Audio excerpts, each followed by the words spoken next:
And the unmanageability is how it shows up. So that would be in the form of maybe hangovers. That's when we start planning our mornings around how we feel based on the drinking from the night before. I mean, for me, one of the things that I used to do was look up the liquor laws in other states that we were traveling to. I used to have to figure out something that was going to cover the smell of booze on my breath so that people wouldn't get tipped off to how much I was actually drinking.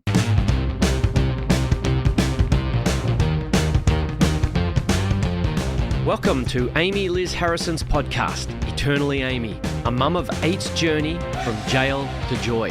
A Gen Xer who overcame her struggle with alcohol to become a best-selling author and mental health advocate. She shares stories of hope and offers ideas for others struggling with mental health challenges, spirituality, ADHD, or maybe just family, travel, and logistics. One thing is for sure, you'll leave with something to chew on.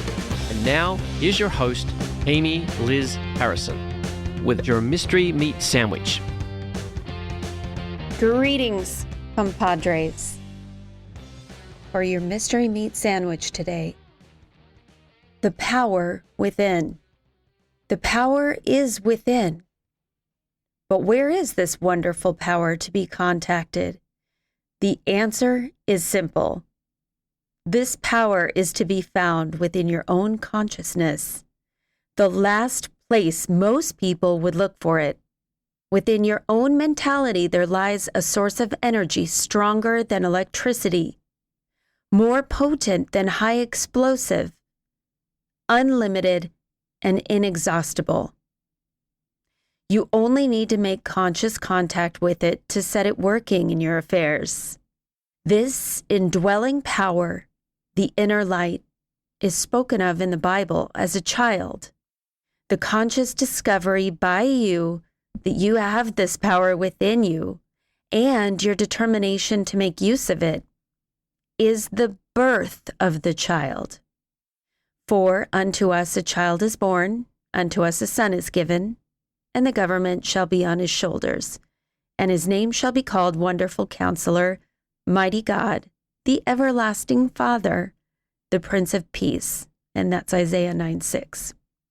This is a marvelous description of what happens when the spiritual idea, the child, is born to the soul. Walking in darkness, moral or physical, dwelling in the land of the shadow of death, the death of joy or hope or even self-respect, describes well the condition of many people before this light shines into their weary, heartbroken lives. And the prophet rises into praise and gratitude of excellent joy as he contemplates the deliverance. The people that walked in darkness have seen a great light. They that dwell in the land of the shadow of death, upon them have the light shined. And that's Isaiah 9:2. That passage, that little devotional, is called The Power Within, and it is by Emmett Fox. So that's your mystery meat sandwich today. Okay, so Happy New Year to you all.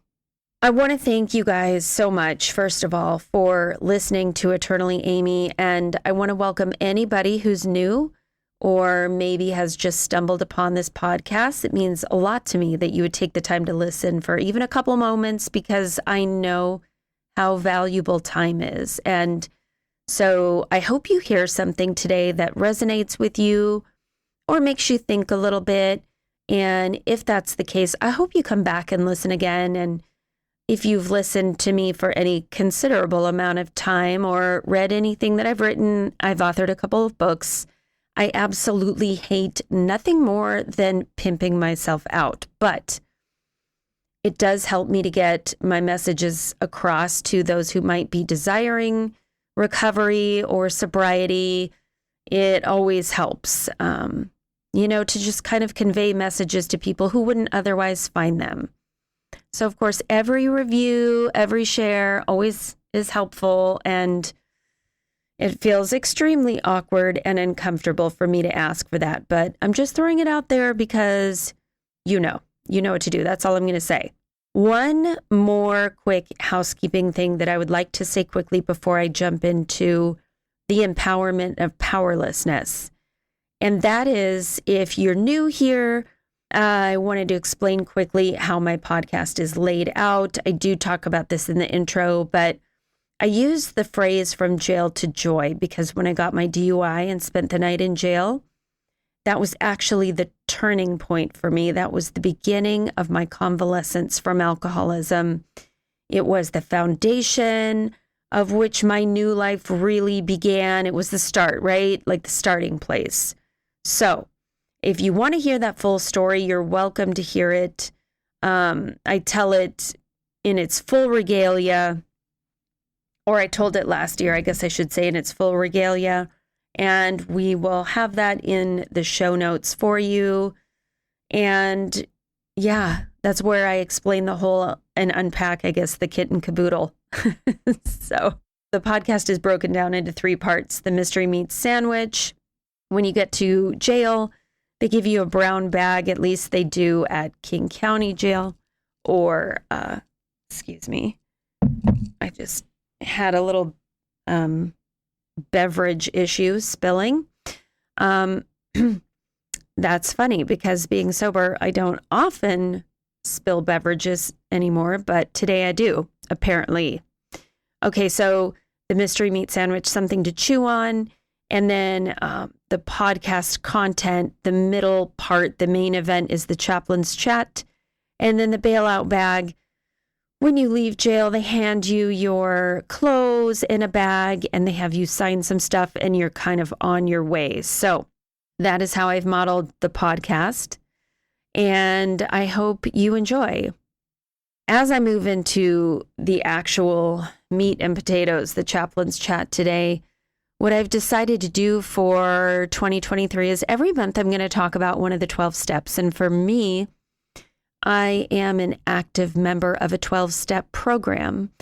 And that fellowship has traditions that are extremely important to the members in a aforementioned fellowship. And so hopefully you will hear me always say a 12-step fellowship, quote unquote, instead of naming the fellowship. So even though you could probably figure it out, I do my best to try and maintain that spirit of the traditions so that hopefully I will be respecting and upholding those. And also because then it keeps it pretty generic so that, if you don't struggle with alcohol or, whatever else, you could just basically put anything you want to fill in the blank of any habit, hang up, struggle that you may have, gambling, sex, love addiction, shopping addiction, whatever it is, food addiction. And so I'll try and always say struggle instead of, actually, scratch that. I'm not going to always say struggle at all. I am going to primarily say alcohol, but you may replace it in your mind with struggle. Okay, so I won't go into a big long thing on the derivative, basically how the 12 steps came into existence. I'm going to give it like a very high level kind of a thing here. Basically, they were originally adapted from a religious group called the Oxford Group. And there were 6 tenets that this Oxford group lived by. And basically they were talking about, the basic foundations for like not being an asshole. Okay. Those were not their words. Those are my words.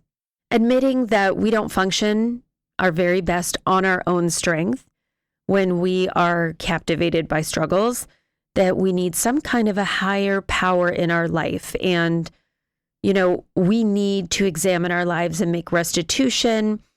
And then, basically building and maintaining a spiritual life as a contributing member of society. And so I'm going to just kind of leave that there at a super high level. I'm working on some different stuff this year, different books, different courses that will really take you into some deep dives of the 12 steps if you're interested in that. But for the sake of this particular series, high level theme for the year, it's just going to be like a big high level wash. So I'm going to call it 12 steps for anyone who wants them. Now, being that there are 12 months in a year, there is a step for every month. And so January being the first month of the year, we're going to talk about, shocking spoiler alert here, the first step, which is that we admitted we were powerless over our struggles and our lives had become unmanageable. Okay? So there are going to be 3 things that I'm going to talk about within that concept. And the first one is helpful, not helpless. So, okay, I got sober April 23rd, 2011. And when I got sober, it was like a 911 call. I mean, I wasn't thinking. I just absolutely did not sort of have a choice if I wanted to maintain any semblance of my life. So I had gotten this DUI. I had had a horrible experience where I drove my kids drunk in the car and gotten pulled over, and it was horrific. And so I didn't have a lot of time to think and process what was really happening as I began to go through the step work in my early sobriety, in my first 90 days. So the whole concept of the word powerlessness being a negative word was kind of lost on me at the beginning because I just was desperate to not be so chained to the bottle. And I could see later on when people would talk about getting sober, and they did not follow a 12-step program, they really cringed and really did not like the word powerless. Okay. And, they really focused on the fact that that sounded really negative. And, at the time I understood it to be like, oh yeah, I've lost my drinking card. That's a negative is kind of what I thought. I never considered the actual word powerless. And so, all right, so I'm thinking about the scene in the movie Flight with Denzel Washington. It's an older movie. If you haven't seen it, I don't want to give it away in case you want to go check it out, but it's a great example of what it's like to be in the throes of alcoholism and to be totally, completely powerless. He's got to prepare for this really important event, and he's in a hotel room and he notices the mini bar. And you can see he's trying to avoid it. He's just really trying to, not become so drawn to the little bottles, but he, at the last second, just suddenly can't resist. And boom, he starts drinking. And so that to me is just a great example of what it was like, at least for me. I was completely unable to control myself around alcohol at the end. And that's just how it was for me. Like a moth to a flame, I could not get away from booze. I just couldn't get away from it. I couldn't stay away from it. I'd seek it out. It was like a full-time job. That being said, it's not a very popular thing to be powerless, but I think that there's a lot of confusion between the word powerlessness and the word helpless. Okay? And so I think that being powerless, it signifies something completely different than helplessness. And let me explain that. I feel like helplessness means you can't change something, that you are essentially completely stuck. Okay? That you don't have the resources, you don't have the strength, you don't have the ability to do anything about your situation. And therefore, there is no possibility of change. you're just at the end of the road, right? And so in my mind, helplessness is kind of depressing. But powerlessness, on the other hand, just means, okay, I don't currently have the strength to get myself out of this mire. I don't have the strength to pull myself out of this. I don't have the resources needed to make the change, to move forward. So what I need is to gather resources. I need to be able to find power. I need to, access something that will help me. And so it's more of a helpful word in my mind. So by admitting powerlessness, in my mind, that signifies hope. And so hope, instead of being helpless at the very end of the road, right? I mean, to me, that makes all the difference. That's just huge. So helpful, not helpless. Powerlessness is helpful, not helpless. And the paradox of powerlessness, this is the second thing I wanted to bring up. Here's the thing that until you see for yourself, it's sort of difficult to understand, is that we are out of control doing our own thing until we start to really mount up a lot of evidence. And so that is the meaning of, when the word unmanageability comes up, that's the meaning of that is building up evidence. It's how it shows up, how we see it manifest in our lives. So powerlessness is actually the concept of being, right, like drawn to something like a magnet, right? And not being able to stop that force. And the unmanageability is how it shows up. So that would be in the form of maybe hangovers. That's when we start planning our mornings around how we feel based on the drinking from the night before. I mean, for me, one of the things that I used to do was look up the liquor laws in other states that we were traveling to. I used to have to figure out something that was going to cover the smell of booze on my breath so that people wouldn't get tipped off to how much I was actually drinking.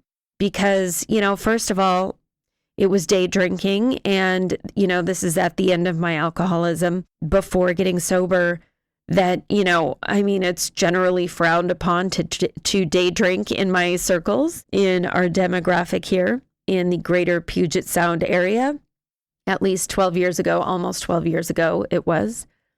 And at the time my best friend and I had this sort of come to Jesus meeting where we're looking up a lot of stuff online, which is always another sign that our life around alcohol was pretty unmanageable at that time. So we're like reading on Reddit or something like that if you eat a lot of peanut butter after you drink, it would cover the smell of booze on your breath. And that was probably written by, the same genius who wrote or told us at a bar. And I'm not even sure because I can't remember, because alcohol makes you forget the details of these certain things, which sadly, sidebar, I forget things all the time now still. And I'm sober. So I can't even imagine what it would be like if I were still drinking. But anyway, the other thing I was going to bring up is the breathalyzer.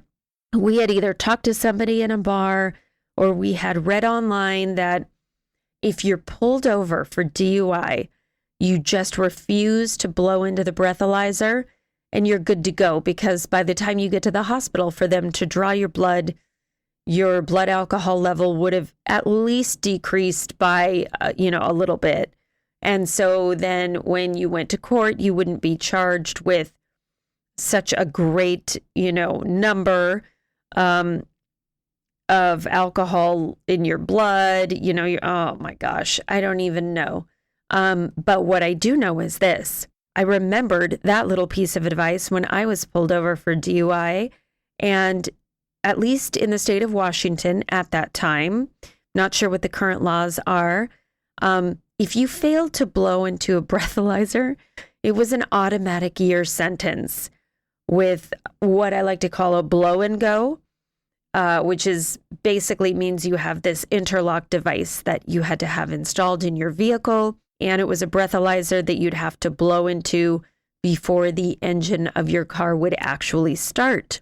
So between looking things up online, between gathering advice on what to do in the event that we got pulled over for DUI, and between carrying jars of peanut butter in the console of my car, there isn't really an argument that I was powerless over my alcohol consumption toward the end and that my life was unmanageable.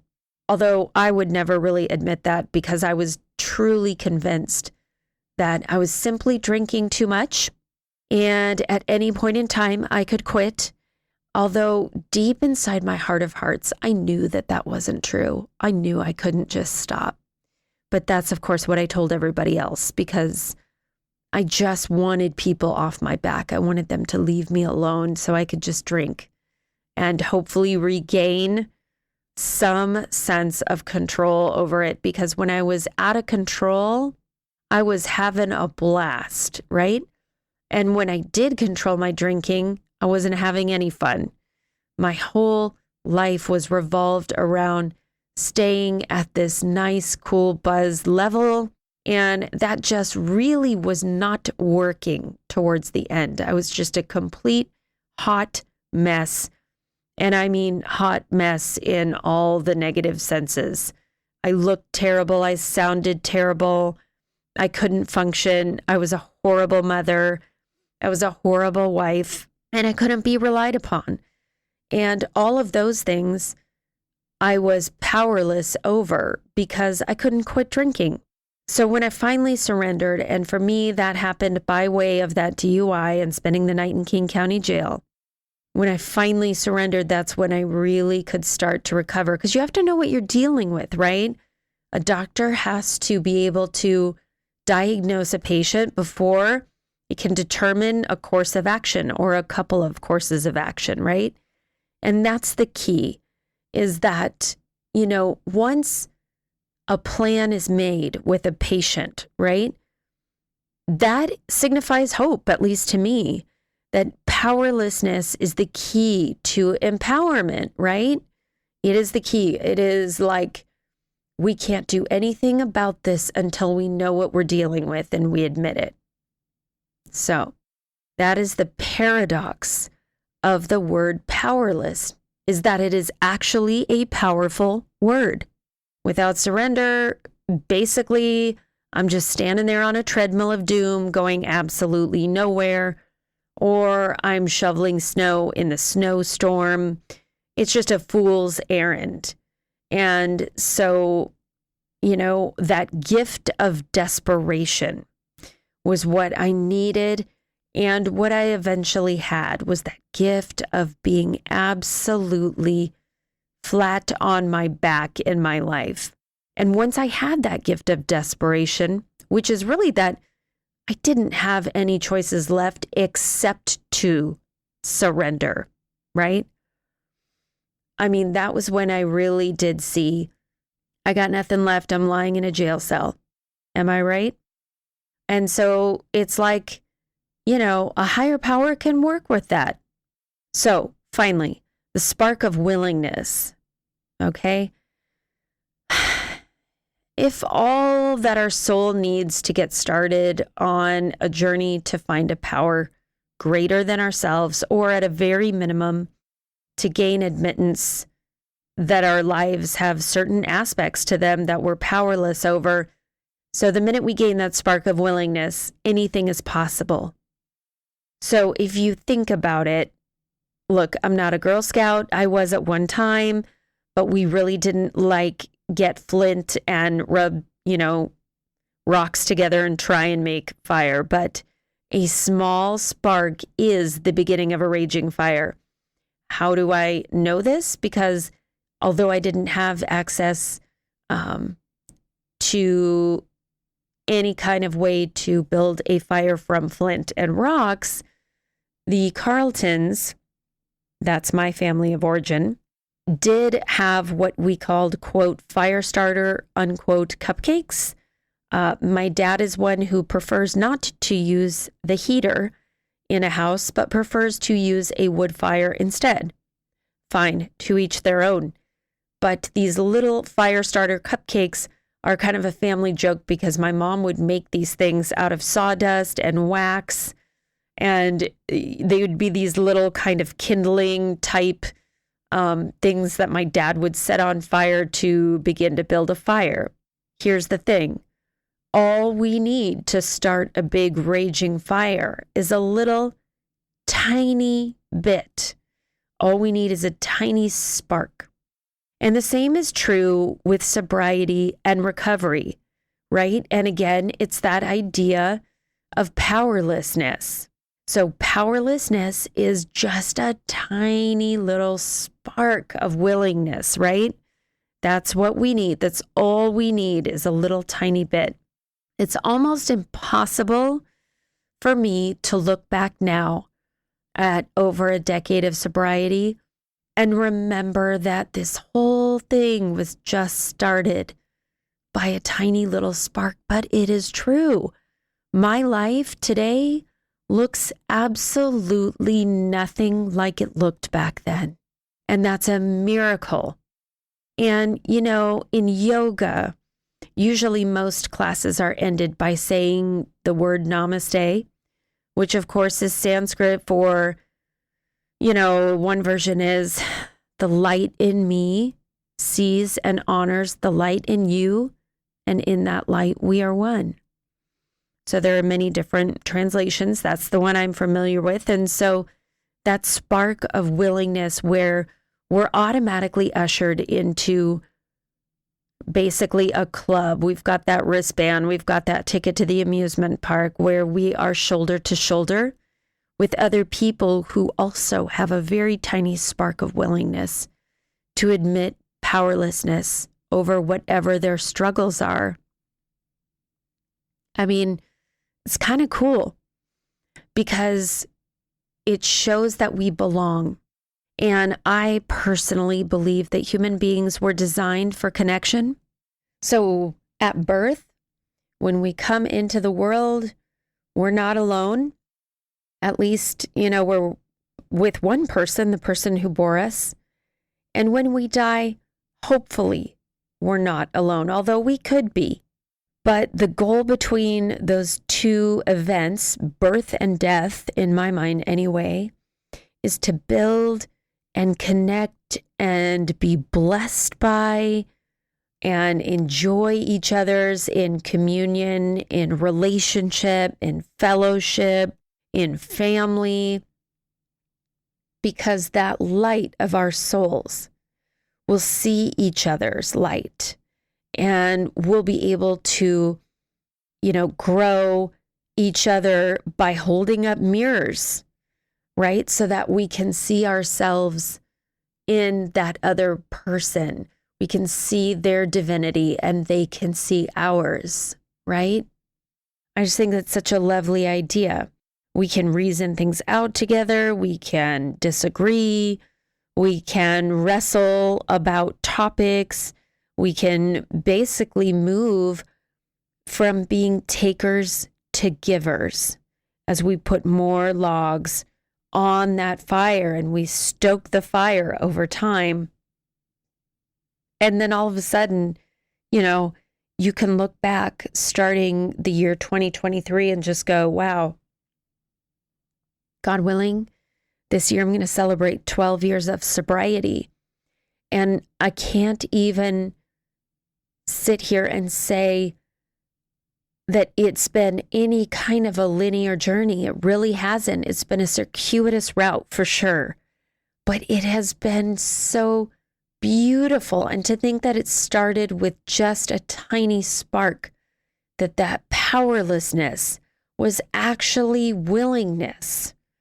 That's a miracle to me because now I just maintain the fire, and the fire continues to get more beautiful. The more I watch the flames dance and leap and, the warmth of the fire, the warmth of the fellowship, the way that if I'm going through something new, I get to share that in my 12-step recovery meetings. That's a gift that I can't explain. It's invaluable, because for everything that I think is new under the sun, there is a truckload of people who have been through it before me and made it through without drinking or escaping their struggle. So, for the bailout bag, if all we need is that spark, a small spark, maybe even as small as a newborn baby lying in a manger, as the Bible talks about the metaphor of a child, maybe there is hope and possibility of a new chapter in a new year. And maybe that means surrendering that struggle that you're facing too. So surrendering to win. Remember to be kind, rewind. Thank you for the honor of your time. Take what you like and leave the rest behind. Thank you so much for listening to Eternally Amy. Amy Liz Harrison is a best-selling author, speaker, 12-step coach, meditation teacher, and recovery advocate. To find out more, please visit amylizharrison.com. Keep up with Amy on all platforms by following @AmyLizHarrison. Please subscribe and review this podcast. It means so much to us if you do.